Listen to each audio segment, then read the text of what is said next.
بسم اللہ الرحمن الرحیم۔ آج جو کہانی میں لکھنے جا رہا ہوں وہ ایک یقین اور بے یقینی کی کیفیت میں لکھ رہا ہوں کہ کیا ایسا نہیں ہوتا یا ایسا ہو سکتا ہے۔ جو کچھ بھی میرے ساتھ ہوا ہو سکتا ہے کسی اور کے ساتھ بھی ہوا ہو سکتا ہے میری کہانی کسی اور سے ملتی ہو۔ یہ کہانی ہے میری پہلی محبت اور پہلی نظر کی محبت کی۔ جیسا کہ آپ سب جانتے ہیں کہ پہلی محبت تا حیات ہمارے ساتھ رہتی ہے، وہ دل کے کونے میں ہمیشہ بسی رہتی ہے۔ اگرچہ محبت دوبارہ ہو سکتی ہے، لیکن جو جگہ جو مقام پہلی محبت کا ہے وہ کوئی نہیں لے سکتا۔ میرا نام فرحان ہے۔ میرے شہر سے کچھ فاصلے پر محبت نگر کے جنگلات ہیں اور میں ان جنگلات کے درختوں کا ٹھیکیدار ہوں، لائسنس یافتہ ٹھیکیدار۔ ان جنگلات کے قریب ایک ریسٹ ہاؤس بنا ہوا ہے۔ میں کام کے سلسلے میں جب وہاں جاتا ہوں تو وہیں قیام کرتا ہوں۔ اس ریسٹ ہاؤس کی دیکھ بھال کے لیے ایک چوکیدار احمد خان مستقل طور پر وہاں موجود ہوتا ہے۔ میں جانے سے پہلے اسے اپنے آنے کی اطلاع کر دیا کرتا ہوں۔ آج بھی میں نے اسے اپنے آنے کا بتایا تو اس نے میرا پسندیدہ کمرہ میرے لیے تیار کر دیا۔ میں جانتا تھا کہ احمد خان کو مٹھائیاں کھانے کا بہت شوق ہے، لہٰذا شہر سے اس کے لیے مٹھائی ساتھ لے گیا۔ میں پہنچا تو دروازے پر اس نے میرا استقبال کیا اور میرا سامان میرے کمرے میں رکھوانے کے بعد وہ میرے لیے چائے لے آیا۔ چائے پیتے ہوئے میں نے اس کا حال احوال دریافت کیا اور مٹھائی کا ڈبہ اس کی طرف بڑھا دیا، جسے دیکھ کر وہ بہت خوش ہوا اور کہنے لگا شکریہ صاحب۔ پھر میں نے اس سے پوچھا کہ بتاؤ یہاں سب ٹھیک ٹھاک ہے نا؟ تو کہنے لگا ہاں صاحب سب ٹھیک ہے، مگر آج کل یہ کہہ کر وہ چپ ہو گیا۔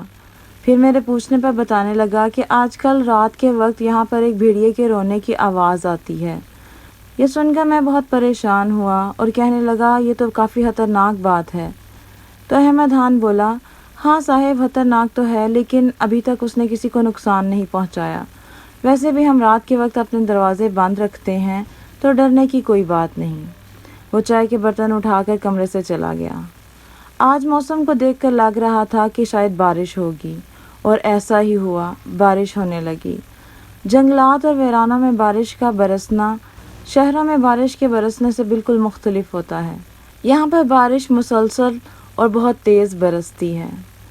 رات کے کھانے سے فارغ ہو کر احمد خان اپنے کوارٹر میں چلا گیا اور میں سونے کی غرض سے بستر پر لیٹ گیا۔ کافی دیر کروٹیں بدلتا رہا لیکن نیند نہیں آ رہی تھی۔ شاید بادلوں کی گرج چمک کی وجہ سے ایسا ہو رہا تھا۔ بہرحال رات کا 1 بج چکا تھا اور میں ہنوز جاگ رہا تھا۔ اچانک میرے کمرے کے دروازے پر دستک ہوئی۔ میں حیران ہوا کہ اس وقت کون ہوگا۔ پھر میں نے سوچا ہو سکتا ہے احمد خان مجھے کچھ دینے آیا ہو۔ میں نے بستر سے اٹھ کر جا کر دروازہ کھولا تو سامنے میری توقع کے برخلاف احمد خان نہیں بلکہ ایک لڑکی کھڑی تھی، جو کہ بارش سے مکمل طور پر بھیگ چکی تھی۔ بارش کا پانی اس کے بالوں اور چہرے سے ہوتا ہوا اس کے کپڑوں پر گر رہا تھا۔ میں حیران تھا کہ اس قدر تیز بارش میں اور رات کے اس وقت یہ لڑکی یہاں کہاں سے آ گئی۔ پھر بھی میں نے پیچھے ہٹتے ہوئے اسے کمرے میں آنے کے لیے رستہ دیا۔ وہ کمرے کی روشنی میں آئی تو اس کا سراپا مکمل طور پر ظاہر ہوا۔ وہ انتہائی خوبصورت لڑکی تھی۔ سنہرے بال، نیلی آنکھیں، گوری رنگت اور تراشا ہوا خوبصورت جسم، جو کہ سفید لباس کے بھیگ جانے کی وجہ سے بہت نمایاں ہو رہا تھا۔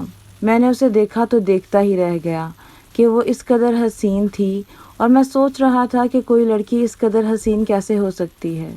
اس کے پکارنے پر بھی میں ہوش کی دنیا میں واپس آیا۔ مجھے آپ سے کچھ بات کرنی ہے۔ اس کی آواز بھی اس کی چہرے کی طرح بے پناہ خوبصورت تھی۔ مجھ سے؟ ہاں مجھے آپ سے کچھ بات کرنی ہے۔ تو اچانک ہی بھیڑیا رونے لگا، جس پر وہ کچھ گھبرا گئی، اور پھر احمد خان میرے کمرے کی طرف آتا ہوا سنائی دیا۔ وہ کہنے لگی بابا آ گیا ہے، میں جا رہی ہوں۔ میں نے اس کو روکنے کی کوشش کی، لیکن وہ جلدی سے کمرے سے نکل کر واپس اندھیرے میں غائب ہو گئی اور اس اندھیرے کا ہی حصہ بن گئی۔ میں اس سوچ میں ہی ڈوبا ہوا تھا کہ یہ لڑکی کون تھی۔ شاید وہ احمد خان کی بیٹی تھی، لیکن وہ اس وقت یہاں کیا کرنے آئی تھی؟ میں انہی سوچوں میں ڈوبا ہوا تھا کہ احمد خان کمرے میں داخل ہوا اور کہنے لگا بھیڑیے کے رونے کی آواز آ رہی تھی، اور میں نے آپ کے کمرے کا دروازہ بھی کھلا دیکھا تو میں بہت پریشان ہو گیا تھا صاحب۔ آپ اس وقت دروازہ کھول کر کیوں کھڑے ہیں؟ آپ دروازہ بند کر لیں اور سو جائیں۔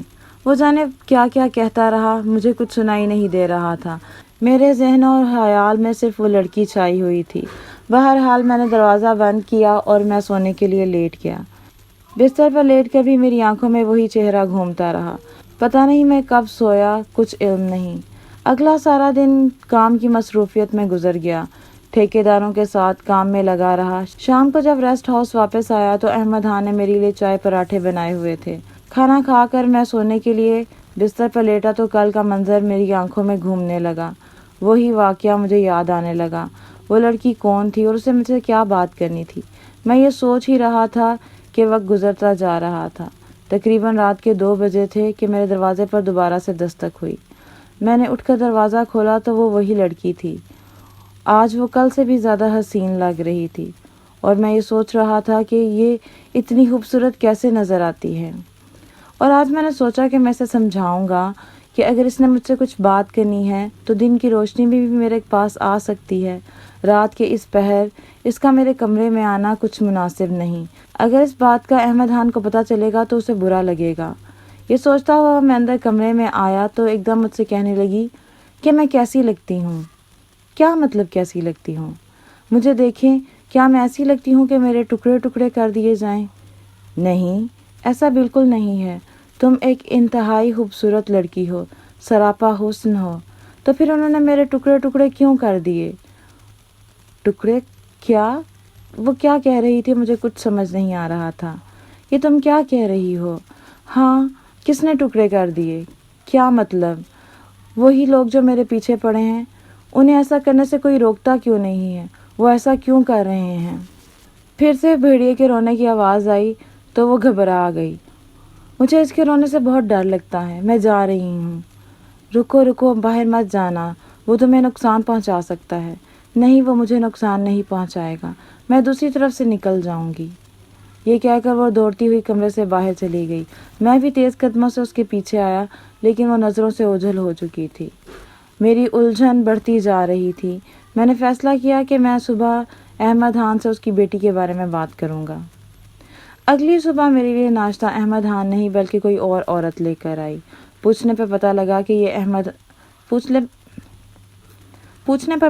کہ وہ احمد خان کی بیٹی ہے، لیکن یہ لڑکی اس لڑکی سے بالکل نہیں ملتی تھی۔ یہ تو اس سے بالکل مختلف لڑکی تھی۔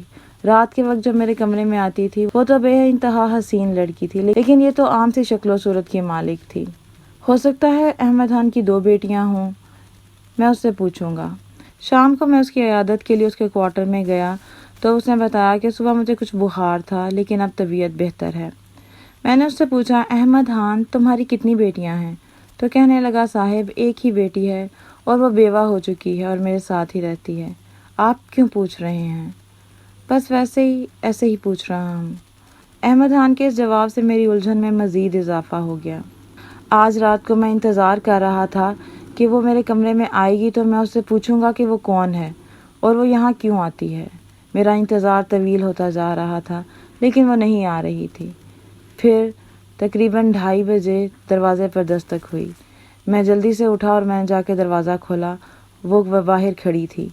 پھر وہ خود ہی اندر آ گئی، اندر آ کر صوفے پر بیٹھ گئی۔ میں نے اس سے پوچھا کہ تم احمد خان کی بیٹی ہو؟ نہیں، میں احمد خان کی بیٹی نہیں ہوں۔ تو پھر اس دن تم نے بابا کیوں کہا تھا؟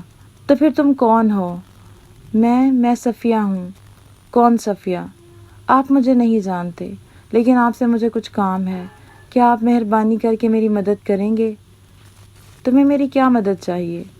آپ میری مدد کریں، آپ مجھے قبر میں اتار دیں۔ کیا؟ جی، آپ مجھے قبر میں اتار دیں، آپ کی بڑی مہربانی ہوگی۔ تم پاگل ہو گئی ہو؟ یہ کیا باتیں کر رہی ہو؟ کوئی کسی زندہ انسان کو قبر میں کیسے اتار سکتا ہے؟ نہیں، کوئی بھی میری بات نہیں سمجھتا، کوئی میری مدد نہیں کرتا۔ میں بہت سارے لوگوں کو کہہ چکی ہوں کہ میری مدد کریں، لیکن کوئی بھی میری مدد کرنے کو تیار نہیں ہوتا۔ میں زندہ نہیں ہوں۔ کیا؟ تم زندہ نہیں ہو؟ یہ سن کر تو میرا سر ہی چکرا گیا۔ مجھے یہ لڑکی پاگل محسوس ہو رہی تھی۔ اچھا، واقعی تم زندہ نہیں ہو؟ اگر آپ کو یقین نہیں آتا تو آپ مجھے چھو کر دیکھ لیں۔ اس نے اپنا ہاتھ میری طرف بڑھایا۔ میں نے اس کے ہاتھ کو چھوا تو مجھے لگا کہ میں نے کسی برف کو چھو لیا ہے۔ کوئی بھی انسان قدرتی طور پر اس قدر سرد نہیں ہو سکتا جیسے کہ برف۔ خوف کی ایک لہر میری ریڑھ کی ہڈی تک اتر گئی اور مجھے اپنا جسم سن سا ہوتا ہوا محسوس ہوا۔ تو کیا واقعی یہ لڑکی جو روز رات کو میرے کمرے میں آتی تھی اور میں اس سے باتیں کرتا تھا، وہ ایک زندہ لڑکی نہیں ہے، وہ ایک روح ہے؟ مجھے کچھ بھی سمجھ نہیں آ رہا تھا۔ تو وہ کہنے لگی، اب آپ بھی ڈر گئے ہیں نا، اب آپ بھی میری مدد نہیں کریں گے؟ ایسا ہی ہوتا ہے، سب ڈر جاتے ہیں اور کوئی بھی میری مدد نہیں کرتا۔ اب کہ میں بولا تو میرے الفاظ مجھے کانپتے ہوئے سنائی دیے، نہیں، میں کروں گا تمہاری مدد۔ تمہیں کیا مدد چاہیے؟ اس جنگل کے دوسری طرف ایک میدان ہے، اس میں ایک پرانا کنواں ہے، اس کے پاس برگد کا ایک درخت ہے، اس درخت کے نیچے میرے جسم کے ٹکڑے پڑے ہوئے ہیں۔ جنگلی جانور اسے نوچتے رہتے ہیں، حالانکہ اس پر کچھ نہیں بچا، لیکن پھر بھی مجھے تکلیف ہوتی ہے۔ آپ مہربانی فرمائیں اور مجھے میری قبر میں اتار دیں تاکہ مجھے سکون آ جائے۔ میں خاموش تھا، پھر اس نے پھر سے مجھے پکارا، آپ مدد کریں گے میری؟ ہاں، میں مدد کروں گا تمہاری۔ اور پھر وہ کمرے سے چلی گئی اور میں بیٹھا بس یہی سوچتا رہا کہ کیا واقعی یہ ہو چکا ہے؟ وہ لڑکی جس سے میں محبت کر بیٹھا تھا، پہلی نظر میں دیکھ کر اس کا دیوانہ ہو گیا تھا، وہ ایک زندہ لڑکی نہیں بلکہ ایک روح تھی۔ اگلے روز میں نے احمد خان سے پوچھا کہ یہاں کیا کوئی میدان ہے اور وہاں کوئی پرانا کنواں موجود ہے؟ تو کہنے لگا، ہاں صاحب، جنگل کے اس پار دوسری طرف ایک میدان ہے، وہاں پر ایک کنواں موجود ہے، لیکن وہاں جانا ممکن نہیں، وہ جگہ آسیب زدہ ہے۔ کیا مطلب آسیب زدہ؟ میں نے بچپن سے سن رکھا ہے کہ وہاں پر کسی لڑکی کو قتل کر دیا گیا تھا اور وہاں اس کی روح بھٹکتی ہے۔ کیا نام تھا اس لڑکی کا؟ صفیہ نام تھا شاید۔ ہاں صاحب، صفیہ نام تھا اس کا۔ میں بچپن سے یہی نام سن رہا ہوں اور اس لڑکی نے بھی اپنا یہی نام بتایا تھا، میں نے سوچا۔ پھر میں نے احمد خان کو تمام واقعہ سنا دیا کہ کیسے وہ لڑکی روز رات کو میرے کمرے میں آتی تھی اور کیسے اسے میری مدد درکار ہے۔ یہ سن کر احمد خان کانوں کو ہاتھ لگانے لگا، لیکن میں نے اسے سمجھایا کہ وہ ایک مظلوم اور مسلمان لڑکی تھی، اسے ہماری مدد کی ضرورت ہے اور ہمیں اس کی مدد کرنی چاہیے۔ احمد خان کہنے لگا، جی صاحب، ہم اس کی مدد ضرور کریں گے، میں کچھ اوزار لے آتا ہوں جن کی مدد سے ہم قبر کھود سکیں گے۔ وہ اپنے کوارٹر سے ایک پھاوڑا اور گینتی لے آیا۔ ہم جنگل کو پار کرتے ہوئے اس رستے پہ پہنچ گئے جو اس میدان کی طرف جاتا تھا۔ وہاں واقعی بہت اونچی اور خاردار جھاڑیاں تھیں۔ خیر، اس گینتی اور پھاوڑے کی مدد سے راستے کو صاف کرتے ہوئے ہم آگے چلتے گئے اور آخر کار اس میدان تک پہنچ گئے۔ وہاں پر ایک پرانا کنواں موجود تھا، کئی 100 سال پرانا، اب تو وہ سوکھ چکا تھا، اور اس کے ساتھ ہی ایک عظیم الشان برگد کا درخت بھی موجود تھا جو کہ بہت ہی پرانا تھا، کئی 100 سال پرانا۔ اس کی داڑیاں زمین تک لٹک رہی تھیں، اور واقعی اس لڑکی نے صحیح کہا تھا، اس درخت کے نیچے انسانی ڈھانچہ پڑا تھا اور اس ڈھانچے کے ہاتھوں اور پیروں کی ہڈیاں موجود نہیں تھیں، یقیناً وہ جنگلی جانور کھا چکے تھے۔ پاس ہی کچھ سونے کی چوڑیاں اور کپڑے کے ٹکڑے پڑے تھے، شاید یہ وہ کپڑے تھے جو اس نے پہنے ہوئے تھے۔ یہ دیکھ کر ہم نے کلمے کا ورد شروع کر دیا اور پھاوڑے اور گینتی کی مدد سے زمین کو کھود کر قبر بنانی شروع کر دی۔ تقریباً 1 گھنٹے کی محنت کے بعد قبر تیار ہو گئی۔ ہم نے اس ڈھانچے اور اس کی باقیات کو اس میں اتار دیا اور مٹی اور پتھروں سے اسے بھر دیا۔ پھر ہم نے قبر پر فاتحہ خوانی کی اور اس لڑکی کی مغفرت کی دعا کی اور ہم واپس آ گئے۔ کئی روز میں وہاں جاتا رہا اور فاتحہ خوانی کرتا رہا۔ پھر میں انتظار بھی کر رہا تھا کہ ہو سکتا ہے وہ واپس آئے، لیکن وہ کبھی نہیں آئی۔ اس کا مطلب یہ تھا کہ وہ سکون پا چکی تھی، اس کا مطلب تھا کہ اس کی مغفرت ہو چکی تھی۔ اب کافی عرصہ ہوا میرا کام وہاں سے ختم ہو چکا ہے اور احمد خان بھی وفات پا چکا ہے۔ بہت عرصے سے میں وہاں گیا نہیں۔ آپ لوگوں سے میری گزارش ہے کہ اگر آپ کبھی محبت نگر کے جنگلات سے ہوتے ہوئے اس میدان تک پہنچ جائیں اور آپ کو برگد کے درخت کے نیچے قبر نما کوئی نشانی نظر آئے تو وہاں فاتحہ خوانی ضرور کر دیجیے گا۔ شکریہ۔ اگر آپ کو یہ کہانی پسند آئی تو اس کو لائک اور شیئر کیجیے گا، ہمارے چینل کو سبسکرائب کریں، بیل آئیکن کو پریس کریں تاکہ ہماری اپلوڈ کی جانے والی کہانیاں آپ تک سب سے پہلے پہنچ سکیں۔ شکریہ۔